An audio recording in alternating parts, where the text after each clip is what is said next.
In today's video, we're going to go over how to build a $300,000 per year wholesaling real estate business. Now, if you're brand new to wholesaling, don't really know what it is, I just uploaded my free course going over everything you need to know on how to start wholesaling in 2026. Now, if you're already wholesaling and maybe you're just not that consistent, I put a link in the description to book a free one-on-one call with me where I will get on the call with you personally and strategize how I can help you build a consistent $30,000 to $50,000 per month wholesaling real estate business. But with all that being said, let's jump right into the video. All right, guys. So we want to build a consistent $300,000 per year wholesaling real estate business. Now you can do this for any number. If you want to make $500,000 a year, you want to make $1 million a year, whatever it is, the same math applies to it. Just use the math that I'm showing you in this and apply it to whatever number you want to hit. We're doing $300,000 for this video. So if we want to make $300,000 per year, well, we need to take this and divide it by 12. All right. So that's going to give us $25,000 per month that we need to make. Okay. Well, now this is why it's important to know your numbers, because how many deals is it going to take you to hit 25K per month? Well, I know for my company, our average fee per deal is 25K. So for us, that's only going to be one deal a month that we need to hit in order to hit 300K a year. Now, this completely breaks everything down, because if your average assignment fee, let's just say, is $10,000, well, now you need to do like 2 or 3 deals per month in order to hit $300,000 per year. So how do we get our average assignment fee up to $25,000 or even more? The way we do it is novation. That's one of the best ways we do it, because we're able to maximize the amount of eyes that we get on a property by listing it on the MLS. So now we know we need to do 1 deal per month to hit $300,000 per year. So what does that look like?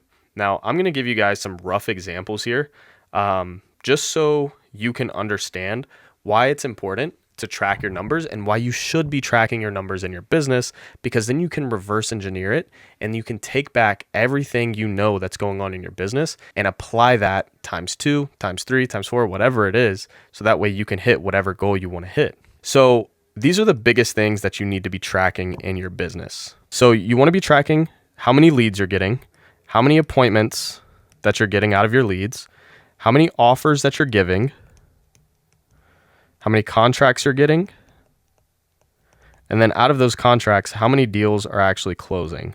So we'll put deal sold. Okay. So for a quick example here, let's say you get 100 leads. Okay. And then for appointments, let's say out of those 100 leads, you set 20 appointments. And this is all made up, by the way. Out of those 20 appointments, let's say you give 12 offers. Out of those 12 offers, you get 2 contracts, and then you get 1 deal sold. Okay.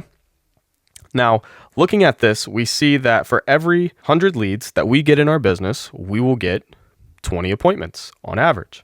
Okay. And then for every 20 appointments that we have, your goal is to get your offer number as high as possible. We typically want to be offering everybody who's an appointment if they're a good fit. But for this example, let's just say you're giving out 12 offers for every 20 appointments. And out of every 12 offers you get 2 contracts signed. And then out of those 2 contracts signed, you get 1 deal closed. So you got a 50% contract to close rate. And then out of your offers that you're giving, for every 6 offers that you give, you'll get 1 contract, which is pretty good. So now looking at these numbers, it's like, okay, if I can give 6 offers a day, well, now I'll get 1 contract a day. Okay. And then now you need to figure out how long it takes you to go from contract to deal sold, right? Now, this was just a quick example. So now you also know for every 2 contracts you get, you'll close 1 deal, which will result in a 25K fee. And this results to 300K a year if you do this consistently. Now, this is a brief outline, right? I'm just giving this as an example. Maybe this is 1,000 leads and you have 50 appointments and whatever it is, right? This is just a quick example, but this is why it's important to track your numbers, because then it turns into a numbers game and not so much like, how do I wholesale a house? How do I make 25K? Well, now you know, right? And if you haven't done this before and you haven't wholesaled a deal, then I strongly encourage you to track everything. So that way, okay, Let's say you pulled a list of high equity absentee owners. There's 5,000 people on that list. And out of that 5,000 people, maybe you generate 200 leads or 100 leads, whatever it is, right? Now you know baseline for you to follow. Just track everything step by step. And all you have to track are these categories right here. How many leads, how many appointments, how many offers, how many contracts, and then how many deals sold. Because then you can realize, okay, let's say you got 10 contracts and you didn't close a single deal. Well, now you know that your problem is you're locking up your deals way too high, or you don't have buyers to get the deal sold to. So now you're able to figure out, okay, what's going on and what's wrong with my business, because I'm getting contracts, but I'm not getting any deals sold. Or maybe you're getting leads, but you're not getting any appointments set and you're not able to make any offers. Well, then now you know the lead source might not be the best lead source. And that's just honesty, because a lot of people like to say like, oh, no leads are bad leads. Well, not everybody wants to sell their property, right? So now you need to understand where to get the best leads from. Now you need to understand what list you need to pull. Now you need to figure out how to pull those lists and how to find motivated sellers who might be intentionally wanting to sell their property. And when you look at the business like this, it makes it so much easier for you to make decisions. Instead of just thinking off the top of your head, well, maybe I need more appointments, or maybe I need more leads, or maybe I need more offers, when your problem might be you're locking up deals too high, or whatever the case is, right? So that's just a quick rundown. So how do we do this, right? And this is kind of the blueprint that I will give you. Now, will this blueprint work? Yes, because I've done it and it's proven, but it takes work to make it work, okay? So number one is, where are you getting your leads from? Well, you need to be pulling leads or lists that have some sort of motivation behind it. So I'll put right here, motivated sellers. Now, what I mean by this is targeting homeowners who have a specific pain point. Now, what we do in our business is we reach out to probates. Now, this is people who have inherited the property from a family member, and maybe they don't want to keep the property anymore. Maybe they do want to keep the property. We don't know until we reach out to them, right? So we got probates, we have pre-foreclosures, we have tax delinquents. So these are the three outbound sources that we target.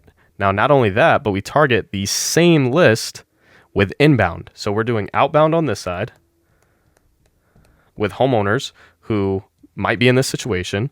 And then we're also doing inbound on these situations as well. Now, this is just what we chose in our business. Figure out what works for you and your business, but this is what works for us. All right, so this is how we do it. So we're targeting probates on outbound, and we're targeting probates on inbound. We're running ads specifically to homeowners who might be in probate, running ads to people who might be in pre-foreclosure, etc., right? So this is how we run the marketing in our business. Now, and number two is you need a process. Now, if you're switching up your strategy on every single call, maybe you call Sally and you go through a script and then you give her an offer, and then you call John, you don't go through the script, you just give John an offer, it's not going to work. You need repeatability and you need to be consistent in order to be able to track everything. So you got to have a sales process. And our process simply looks like this. Call the lead within 5 minutes of it coming in. That's number one.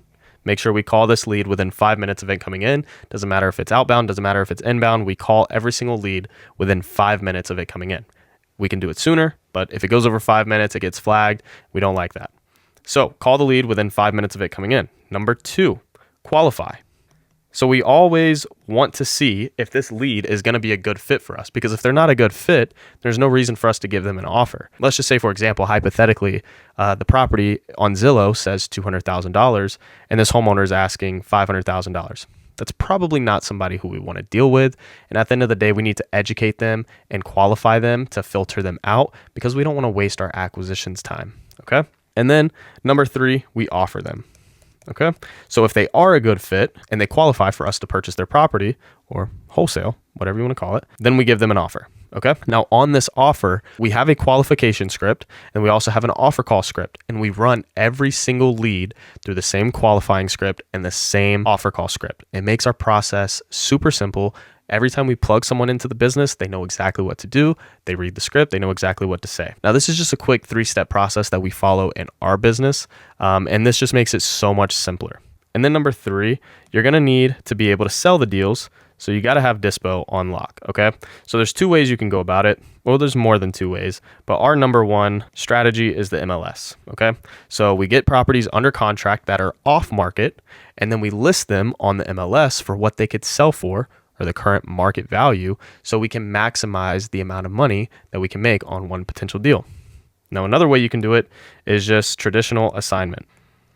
Now, the cool thing about the MLS is you can find really high-paying cash buyers on the MLS and still assign the property over. So it's kind of like a win-win. If you don't have a big buyers list, learn how to do novations and put the properties on the MLS, so that way you can find really high-paying cash buyers and assign it over. Now, is every property you come across going to be assignable? Not necessarily, because not all cash buyers want to buy properties off the MLS. You're probably going to run into more people that use loans than you do people who are buying cash, and that's just the reality of it. Okay, and then you can also do creative. We're not really big on the creative side in our business. I've done like 1 or 2 deals with the creative, but I mean, this just branches off to like sub 2, owner financing.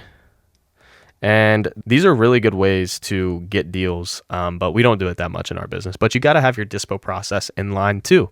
And that comes with the front end to know, okay, is this property going to fit more of a MLS type of deal? Is it going to fit more creative? Are we going to be able to assign this off market, not even put it on the MLS? You need to know up front. That way the dispo can just do what they have to do, follow their process, and get it listed. Now, looking at it from this standpoint makes it so much more simple when you're looking at a big goal of $300,000, $1 million, $2 million per year. Just do what you find that works, right? Because what I do may not work for your company. What Joe does may not work for my company. You got to figure out what works for you. That way you can go and attack it and use the numbers that you find works for you and just do the math on whatever it is that you want to make in your business. And when you have a simple process like this and you lay everything out in 3 steps, you got marketing, sales, and dispo, it just makes it 10 times easier to look at the whole business in chunks rather than how do I make $300,000 a year? How do I make $500,000 a year? Whatever it is, right? So I hope this gave you guys some sort of value. But with all that being said, like I mentioned in the beginning of the video, if you guys want help closing your first deal, or you're already closing deals, but you just want help being a little bit more consistent, I put the link in the description to book a free one-on-one call with me where we'll go over your business and strategize on how I can help you scale your business. If you guys got any sort of value from this video, I want you to leave a comment in the description and let me know what type of videos you guys want to see next, or if that's deal breakdowns, or if it's more videos like this outlining the business. Just leave that in the comments down below, or maybe if it's something that I haven't spoken on yet, leave that in the comments so I know what you guys want to see. Don't forget to like and subscribe to the channel, and I'll see you guys in the next video.